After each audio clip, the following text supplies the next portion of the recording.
الحمد لله رب العالمين والصلاة والسلام على سيد الأنبياء والمرسلين وعلى آله وصحبه وأزواجه أجمعين. أما بعد فأعوذ بالله من الشيطان الرجيم.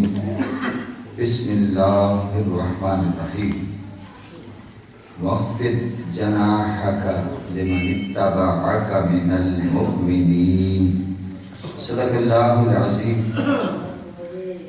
وصدق رسوله النبي الكريم الأمين. إن الله وملائكته يصلون على النبي يا أيها الذين آمنوا صلوا عليه وسلموا تسليما. اللهم صل على سيدنا مولانا محمد عبدك وحبيبك ونبيك ورسولك النبي الأمي. الصلاة والسلام عليك يا رسول الله. الصلاة والسلام عليك يا حبيب الله.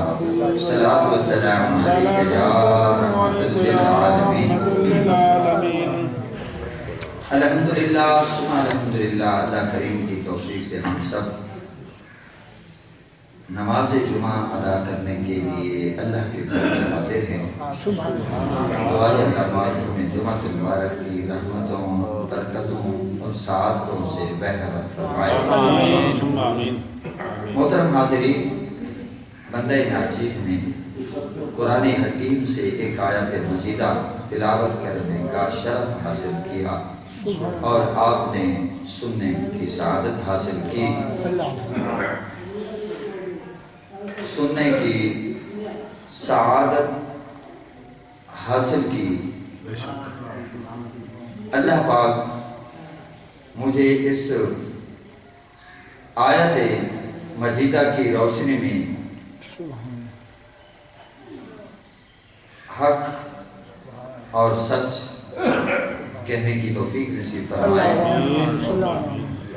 اللہ پاک ہمیں صراط مستقیم پر گامزن فرمائے. محترم حاضرین، مکرم ناظرین، آج کی گفتگو کا موضوع ہے تواضع یعنی عاجزی اور انکساری. محترم حاضرین، تواضع اخلاق حسنہ میں سے ایک عظیم وصف ہے. سبحان اللہ، سبحان اللہ. اور یہ ایسا وصف جمیل ہے جو اللہ کو بہت پسند ہے، جو تمام رسولوں کا، نبیوں کا قابل ستائش وصف رہا ہے. سبحان اللہ، سبحان اللہ. صحابہ کرام، تابعین، تبع تابعین، ائمہ مجتہدین، جملہ اولیاء کاملین، صالحین، صالحات کا سبحان اللہ یہ شعار رہا ہے.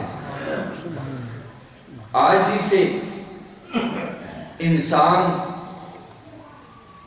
بلندیاں حاصل کر لیتا ہے. سبحان اللہ، سبحان اللہ. عاجزی سے انسان بلندیوں کی طرف محو پرواز رہتا ہے. عاجزی کا مطلب کیا ہے؟ یعنی انسان اگرچہ وہ علم و عمل، تقوی و طہارت کے لحاظ سے بلندیوں پر ہو، مگر خود کو دوسروں کے مقابلے میں کم سمجھے. سبحان اللہ. کہ وہ بلند ہیں، میں نیچے ہوں. اللہ. تو اللہ پاک کو یہ فکر، یہ سوچ، یہ عمل بہت پسند ہے. سبحان اللہ، سبحان اللہ. اس کے مد مقابل ہے تکبر، وہ چھوٹا اور خود کو بڑا سمجھے. اس کے پاس علم ہے کہ مجھ ایسا تو کوئی عالم ہی نہیں، مجھ جیسا تو کوئی عالم ہی نہیں.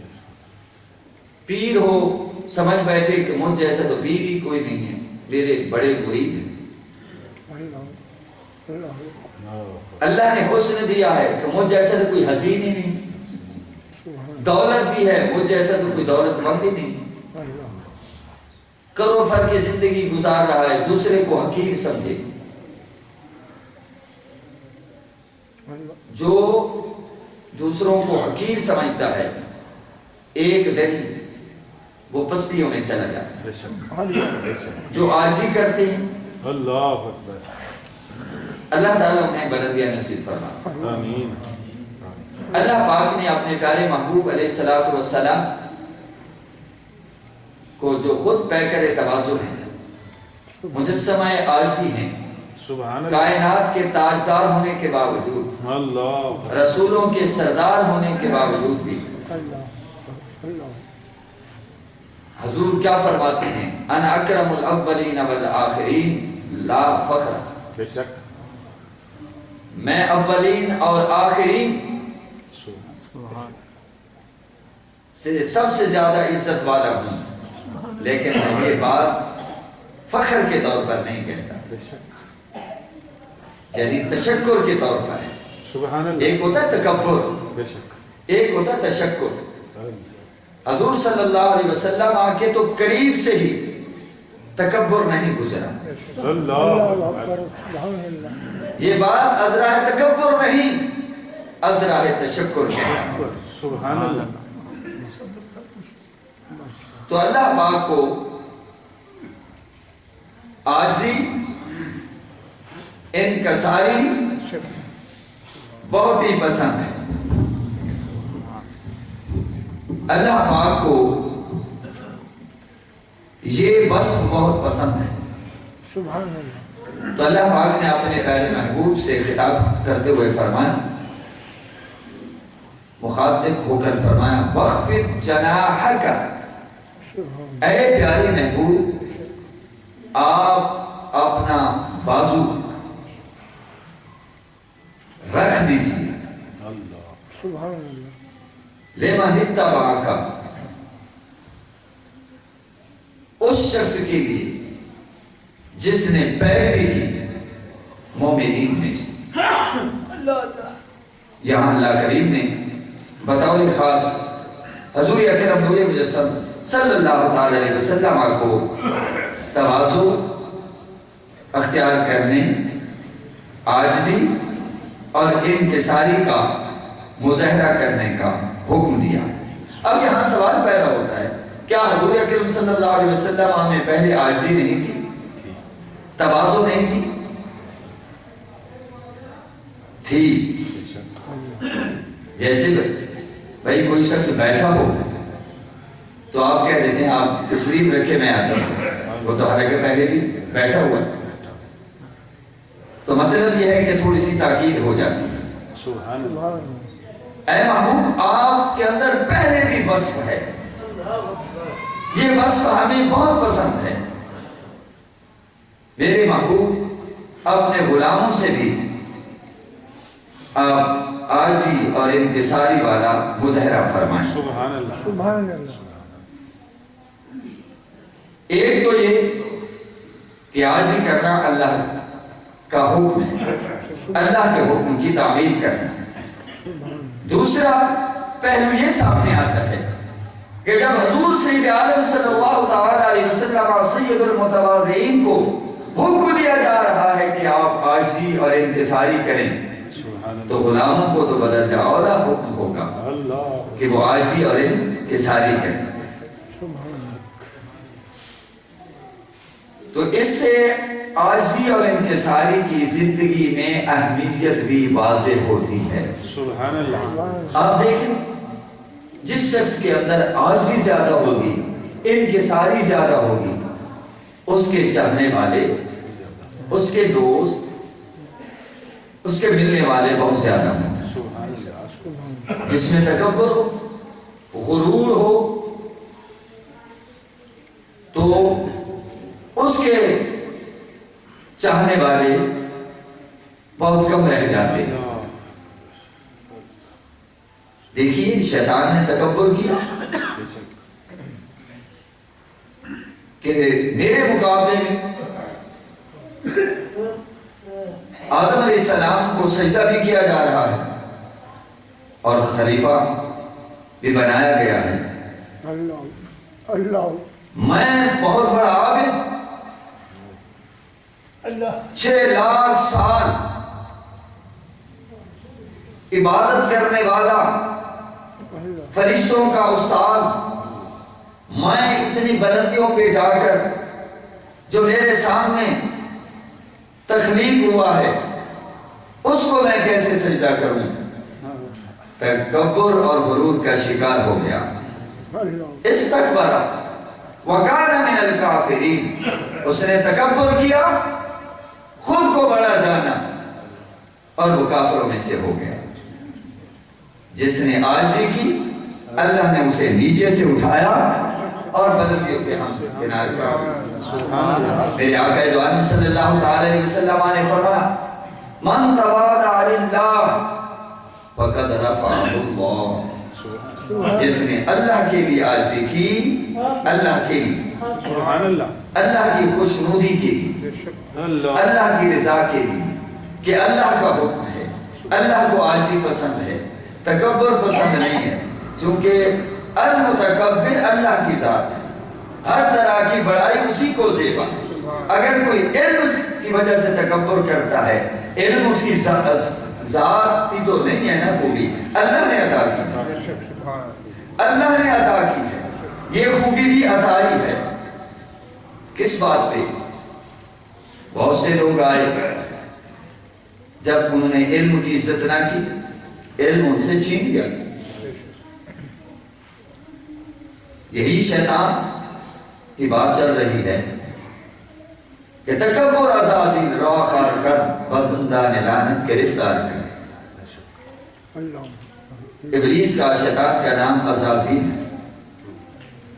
تکبر کیا، اللہ نے ذلیل کر اور لعنت کے قید خانے میں گرفتار کر دیا۔ ہر طرف سے لعنت پڑتی ہے، اللہ کی لعنت پڑتی ہے، فرشتوں کی لعنت پڑتی ہے۔ ایک سجدہ نہیں کیا، ملعون ٹھہرا دیا گیا۔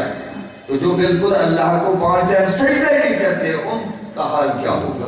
اللہ اللہ بلکہ من تواضع للہ فقد رفعہ اللہ، جو اللہ کے لیے عاجزی کرتا ہے اللہ اسے اونچا کر دے۔ سبحان اللہ جو تکبر کرتا ہے، چونکہ کچھ اسباب تکبر بھی ہیں، علم آ جائے تو علم کسی کسی کو ہضم ہوتا ہے، کوئی علم کی وجہ سے تکبر کر بیٹھتا ہے، مال ملتا ہے تو مال کی وجہ سے تکبر کر بیٹھتا ہے، کسی کو حسن و جمال ملتا ہے تو وہ حسن و جمال کی وجہ سے تکبر کر بیٹھتا ہے، تو اللہ پاک اسے پست کر دیتا ہے۔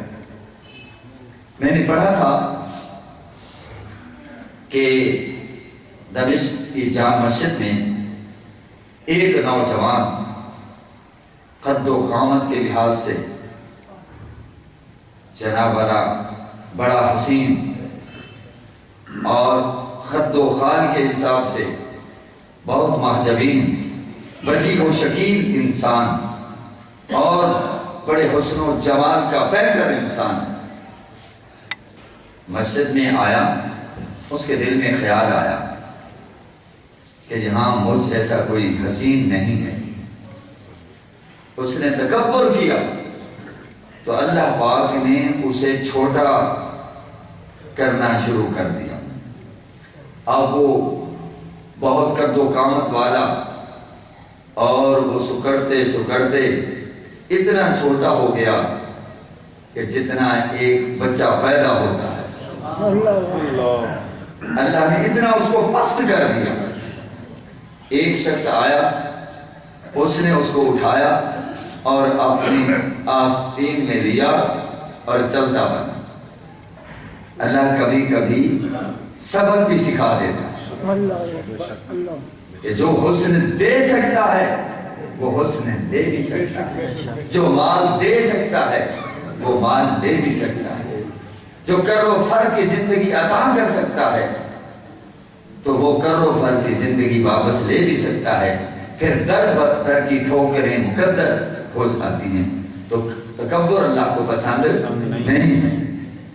حضرات محترم، حضور سید عالم صلی اللہ تعالی علیہ وسلم کی سیرت طیبہ کا جب ہم مطالعہ کرتے ہیں، آپ کی اخلاقی زندگی کا جب ہم مطالعہ کرتے ہیں، سیرت النبی کے ہم اوراق پر رکھتے ہیں اور ہم روشن ابواب کا مطالعہ کرتے ہیں، تو حضور کی سیرت میں وصف تواضع جو ہے وہ انتہائی بلندیوں پر ہمیں یہ وصف نظر آتا ہے، اور وصف کے حوالے سے ہمیں انتہائی بلندیوں پر حضور پاک صلی اللہ علیہ وسلم دکھائی دیتے ہیں۔ سچ تو یہ ہے کہ حضور صلی اللہ علیہ وسلم کی تواضع کے حوالے سے تو اگر ہم ساری زندگی بھی بیان کرتے رہیں تو حضور صلی اللہ علیہ وسلم کے وصف تواضع کو ہی ہم نہیں بیان کر سکتے۔ آپ نے تو اپنے سبحان اللہ صحابہ کرام کی، اہل بیت اطہار کی، اپنے غلاموں کی، اپنے چاہنے والوں کی، آپ نے عشاقان مصطفیٰ کی ایسی تربیت کر دی ہے کہ وہ بھی اتنی بلندیوں پر فائز ہیں عاجزی کے حوالے سے کہ کوئی ان کی گرد راہ کو بھی نہیں پہنچ سکتا۔ سبحان اللہ، سبحان اللہ، کوئی ان کے گرد راہ کو بھی نہیں پہنچ سکتا۔ نہیں پہنچ سکتا۔ اللہ حضور علیہ السلام کی شان کیا ہے؟ سبحان اللہ۔ حضرت عائشہ صدیقہ رضی اللہ تعالی عنہا بیان کرتی ہیں کہ ایک دفعہ جناب جبرائیل علیہ السلام حاضر خدمت ہوئے، آ کر عرض کیا کہ اللہ جیسا کہ اس کی شان کے لائق ہے سبحان اللہ، آپ کو سلام فرماتا ہے اللہ سبحان اللہ، اور آپ کو اختیار دیتا ہے، آپ چاہیں تو آپ نبی بادشاہ بنے، چاہیں تو آپ نبی متواضع، آپ چاہیں تو آپ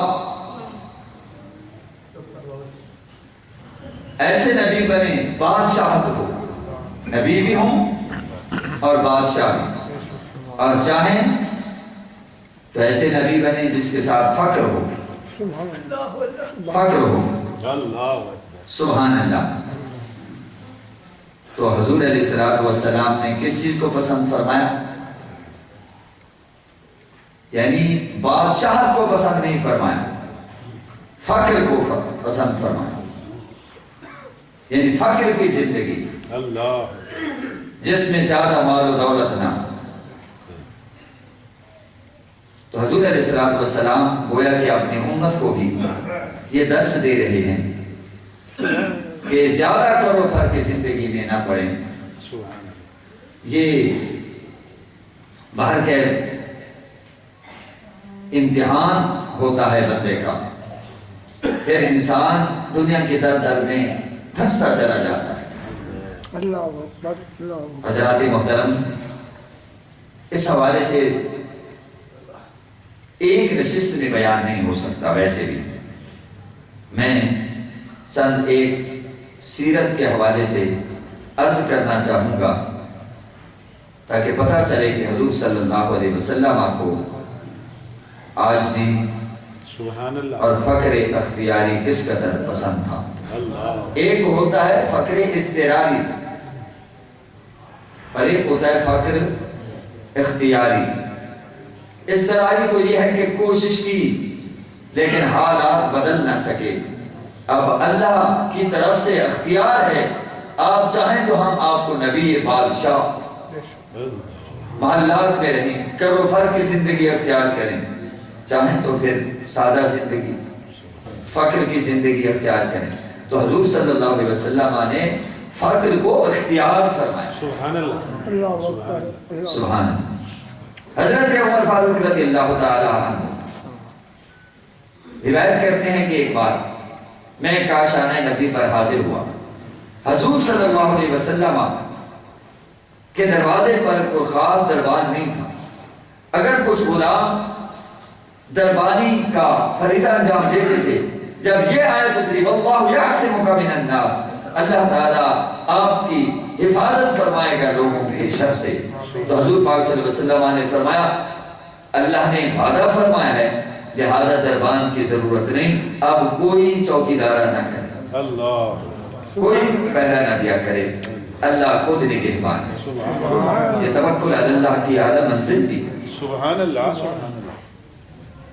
تو البتہ اتنا ضرور تھا کہ گھر میں داخل ہونے سے پہلے اجازت طلب کرنا ضروری ہے۔ سبحان اللہ۔ سبحان اللہ۔ تو ویسے بھی یاد رکھیں، کہیں بھی جائیں، چاہے آپ کے چاچو کا گھر ہے، چاہے ماموں کا گھر ہے، چاہے پھوپھی کا گھر ہے، چاہے خالہ کا گھر ہے، اجازت طلب کیے بغیر اندر داخل نہیں ہونا چاہیے۔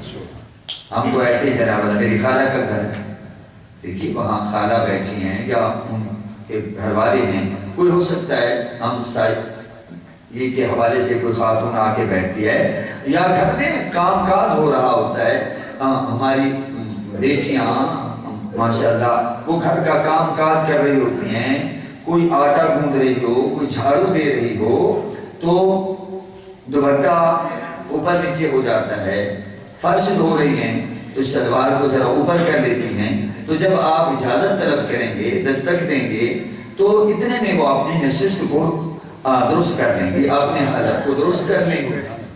تو یہ آداب ہیں۔ اللہ فرمایا کسی کے گھر میں داخل نہ ہو حتیٰ کہ تم اجازت لے۔ حضور صلی اللہ علیہ وسلم خود جو مالک ہیں، کوئی رکاوٹ نہیں ہے، لیکن آپ 3 مرتبہ سلام کرتے، اگر جواب آ جاتا تو ٹھیک، ورنہ آپ واپس چلے جاتے۔ اجازت طلب کرنی چاہیے، لیکن آج کل ہم نے یہ ان باتوں سے ویسے بھی ہاتھ اٹھا لیا۔ خیر، حضرت عمر فاروق رضی اللہ تعالی عنہ اجازت طلب کرتے ہیں اور اجازت مل جاتی ہے، سلام عقیدت پیش کرتے ہیں اور بیٹھ جاتے ہیں، اور بیٹھے بیٹھے کاشا نبی کا جائزہ لیتے ہیں، ادھر دیکھتے ہیں، ادھر دیکھتے ہیں، چھت کی طرف دیکھتے ہیں، انتہائی سادہ ایک مشکیزہ پانی کا لٹکا ہوا ہے اور کچھ جو پڑے ہوئے ہیں، ایک ساگ کے لگ بھگ ہوں گے، ان کا وزن ہوگا۔ چٹائی پہ حضور صلی اللہ علیہ وسلم محض استراحت ہیں، اور لیٹنے کے جو نشانات ہیں وہ بھی جسم اطہر پر نمایاں ہیں۔ ایسے دیکھا تو آنکھوں سے آنسو چھلک پڑے، حالانکہ یہ تو وہ دربار ہے جو روتا ہوا آتا ہے تو ہنستا ہوا جاتا ہے، غم زدہ آتا ہے تو مطمئن ہو کر جاتا ہے۔ ان کے دربار اقدس میں جب بھی کوئی غم زدہ آ گیا، تشنہ کام آ گیا، غم غلط ہو گئے، معصیت دھل گئی، مغفرت عافیت کا پیغام، سبحان اللہ۔ مغفرت عافیت کا پیغام آ گیا۔ تو حضرات محترم، حضور پاک صلی اللہ علیہ وسلم لیٹے ہوئے ہیں، اٹھ کر بیٹھ گئے، فرمایا ماجو کی کہ یا عمر، اے عمر بتائیے تمہیں کس چیز نے رلا دیا، کیوں آنسو بہا رہے ہو؟ عرض کیا حضور میں نے آپ کے کاشانہ نبی کا جائزہ لیا تو میری نظر کیسر و کسرا کے محلات پر جا پڑی کہ وہ اللہ کے دشمن، وہ تو محلات میں رہیں، وہ تو باغات میں رہیں، وہ تو کرو فر کی زندگی گزاریں، اشارہ ابرو پر نوکر چاکر حرکت میں آ جائیں، اور آپ کائنات کے تاجدار ہو کر آپ کے گھر کا یہ منظر، آپ پلنگ کی بجائے آپ چٹائی پہ سو رہے ہیں۔ حضور اکرم صلی اللہ علیہ وسلم نے ارشاد فرمایا یا عمر امات اللہ ان تکون لهم الدنیا ولنا الآخرہ، اے عمر تم اس بات پر راضی نہیں ہوتے ہو ان کے لیے دنیا اور دنیا کی فانی چیزیں، ہمارے لیے آخرت اور آخرت کی دائمی نعمت۔ یہ جو ان کی کر و فر ہے، یہ چند روزہ ہے، یہ ان کی جو وجاہت ہے، یہ چند روزہ ہے، ان کی جو شان و شوکت ہے چند روزہ ہے، کتنے بادشاہ آئے، کتنے محلات بنائے، کہاں ہیں ان کے محلات، کہاں ہیں ان کے باغات، کہاں ہیں ان کے کروفر، کہاں ہے فرعون، کہاں ہے نمرود، کہاں ہے شداد، کہاں ہیں وہ لوگ، اور کہاں ہے ان کا کروفر؟ وہ آئے اور چلے گئے۔ کیا تم اس بات پر راضی نہیں ہو ہمارے لیے آخرت ہو اور آخرت کی دائمی نعمتیں ہوں؟ سبحان اللہ۔ کسی نے بہت خوب کہا، قبضہ میں جس کے ساری خدائی، قبضہ میں جس کے ساری خدائی، ان کا بچھونا ایک چٹائی، قبضہ میں جس کے ساری خدائی، ان کا بچھونا ایک چٹائی، نظروں میں کتنی ہے دنیا صلی اللہ۔ انشاءاللہ زندگی رہی اگلے جمعہ یہیں سے پھر گفتگو کا سلسلہ شروع ہوگا۔ وآخر دعوانا ان الحمدللہ۔